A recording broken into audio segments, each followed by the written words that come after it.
l'Académie de l'éloquence de l'IFG Executive Education présente le tour de la culture générale en 80 notions par Éric Cobast.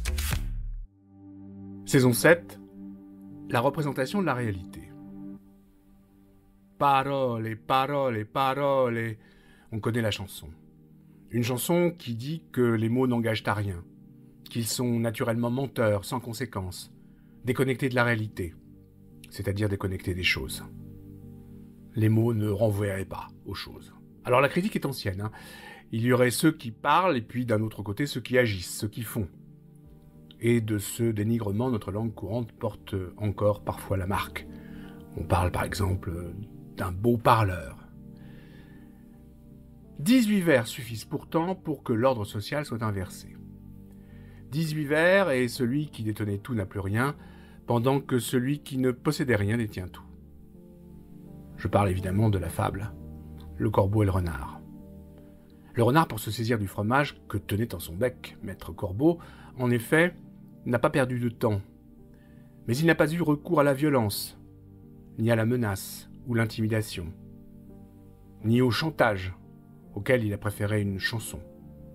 Le corbeau montre sa belle voix. Au sens propre, et non plus au sens figuré, humour de La Fontaine, le renard fait chanter le corbeau vaniteux, victime avant tout de lui-même. Avec des mots, seulement des mots, le renard a accompli une véritable petite révolution. Alors que la parole puisse changer le monde, au fond, et plus sérieusement que l'indique cette fable, nous le savons bien. Notre civilisation a été profondément bouleversée par des hommes qui ont parlé, par des hommes dont les paroles ensuite ont été diffusées, propagées, comme autant de bonnes nouvelles. Il s'agit bien sûr des grands prophètes de nos monothéismes.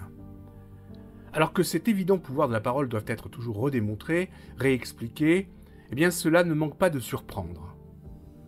Pourtant, les premiers rhéteurs de l'Antiquité le savaient bien. Ils l'avaient bien compris, puisqu'ils commençaient toujours par proposer une démonstration de ce pouvoir. Comme le célèbre Gorgias, qui proposait de faire entendre à ses futurs élèves son éloge paradoxal d'Hélène de Sparte, celle par qui le malheur s'était abattu sur les Achéens, contraints d'aller assiéger Troie pour la reprendre à Paris.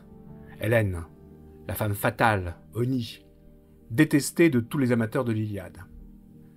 Et quant au terme de cette apologie, l'auditoire était retourné, eh bien Gorgias était satisfait, il avait bien démontré la toute-puissance de la rhétorique, susceptible de modifier le jugement initial de tout auditeur.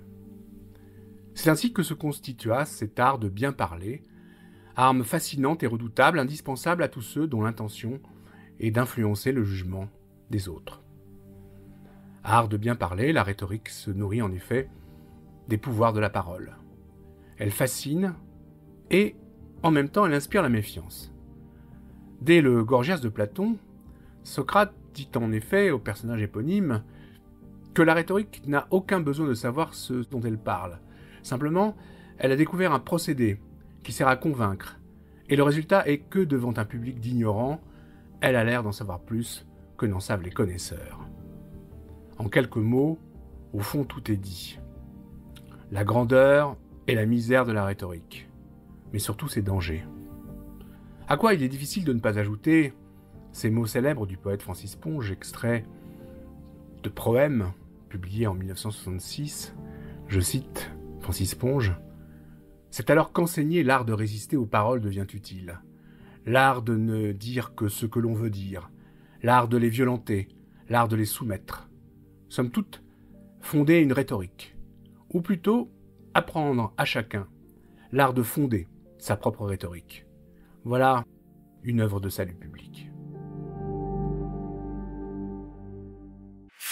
C'était le tour de la culture générale en 80 notions par Éric Cobast, un podcast proposé par l'Académie de l'éloquence de l'IFG Executive Education.